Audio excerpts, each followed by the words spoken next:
We've all probably seen a foot X-ray at some point. But can we really read it?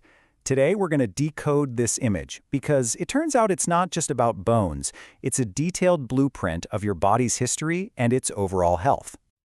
A broken toe, right? I mean, that's the obvious stuff. But what if I told you that this one simple image holds clues to major hormonal conditions? That it can help a doctor tell the difference between a real injury and just a harmless anatomical quirk? That it can even tell a story that started before you were even born? So that's what we're doing. We're going to learn how to read this blueprint like a radiologist would, uncovering some amazing clues hidden in the angles, the tissues, and in the very way the foot grows.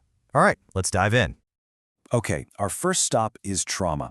Let's say someone takes a really bad fall and lands hard on their feet. One of the very first things a radiologist is going to look for in the heel is a specific geometric measurement. And this isn't just about finding a little crack. We're talking about assessing potentially catastrophic structural damage. It's called Böhler's critical angle. Now you can think of it as a kind of structural stress test for your heel bone, which is also called the calcaneus. It's one of the most important first checks to figure out just how bad an injury is, and the way they measure it is just fascinatingly precise. So how do you actually measure it? Well, it's all about connecting the dots on 3 specific high points of the bone. You draw one line connecting the back of the heel to the highest point of the main joint, and then a second line from that same joint to the front. The angle where those 2 lines meet tells you basically everything you need to know. And here is the verdict. In a normal, healthy heel, that Böhler's angle is going to be somewhere between 30 and 35 degrees. But if that angle drops below 28 degrees, that is a huge red flag. It points to significant structural damage, almost certainly a really bad fracture. So this one single number can immediately signal a major problem. Okay, so we've covered a big, dramatic injury. Now let's shift gears and look at a much more subtle clue. We're still looking at the heel, but this time we're actually focused on the soft tissue underneath the bone and what that can tell us about your entire body. This measurement is exactly what it sounds like. It's the thickness of that fleshy pad on the bottom of your heel. You just measure the distance from the bottom of the heel bone down to the skin. It seems way too simple to be important, right? But its diagnostic power is actually pretty surprising. So first, let's just establish a baseline. Normally, the heel pad is about 21 millimeters thick for females and a little more, around 23 millimeters for males. Okay? Got those numbers? Remember them, because this is where things get really interesting. This is the aha moment. If a radiologist sees a heel pad that is significantly thicker than normal, their first thought isn't about a foot problem at all. It's a potential sign of systemic conditions like gigantism or acromegaly, which are caused by excess growth hormone. So a simple clue in the foot is pointing to a problem in the body's entire hormonal system. Pretty amazing. Okay, this next part is where a radiologist really earns their stripes. See, not every little line or gap you see on an X-ray is an injury. The body has tons of normal variations, and a huge part of the job is learning to tell the difference between a real fracture and something that just kind of looks like one. So let's take the sesamoids, for example. Those 2 little bones right under your big toe. Sometimes one of them just develops in 2 separate pieces. It's called a bipartite sesamoid, and it's totally normal, completely harmless, but on an X-ray, you can imagine it looks a whole lot like a fracture. So how on earth do you tell them apart?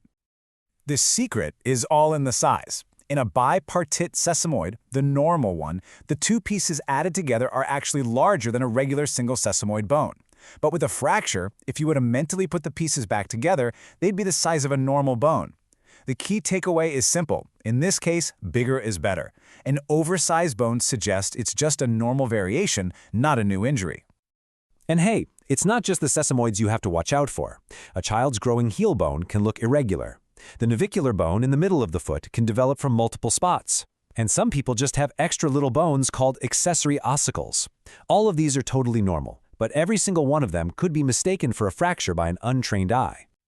And that is exactly why understanding the foot's developmental timeline is so crucial. Bones don't just pop into existence fully formed. They harden or ossify in a very predictable sequence. For example, the heel bone starts forming in the womb, but a second growth center doesn't even show up until a kid is about 5, and it doesn't fully fuse until puberty. Knowing this whole timeline is absolutely key to not misinterpreting normal growth as some kind of damage.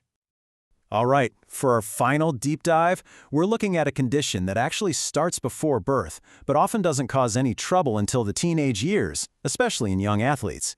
It's a fascinating story of bones that were never supposed to be joined together in the first place. It's called a tarsal coalition. And to put it simply, it's an abnormal bridge that forms between two bones in the midfoot or hindfoot. This happens way back during fetal development, when the primitive tissue that's supposed to separate and form a nice, clean joint just doesn't. So instead, you get this rigid connection where there's supposed to be movement. Now, what's really important here is that this condition isn't random. About 90% of all tarsal coalitions happen in just two specific spots, either between the talus and the calcaneus, or between the calcaneus and the navicular bones. This super predictable pattern is a huge diagnostic clue for radiologists. So here's the million-dollar question. Why does a problem you're literally born with only start to hurt when you're a teenager? Well, that initial bridge is soft. It's made of fibrous tissue or cartilage. But as a kid grows into their second decade, that bridge starts to harden and mineralize, turning into actual bone. It gets rigid, it restricts motion, and that's when the pain kicks in, often triggered by the stress of sports. So when you put it all together, from the dramatic drop in Böhler's angle after a fall, to the subtle thickening of a heel pad hinting at a body-wide issue, to telling the difference between a real break and just a normal developmental quirk, it's pretty clear the foot's blueprint holds an incredible amount of information. It really makes you wonder, doesn't it? Every single part of our body has a story to tell, written in a language of angles and tissues and growth. The only question is, what other secrets are just hiding in plain sight, waiting to be read, right inside each and every one of us?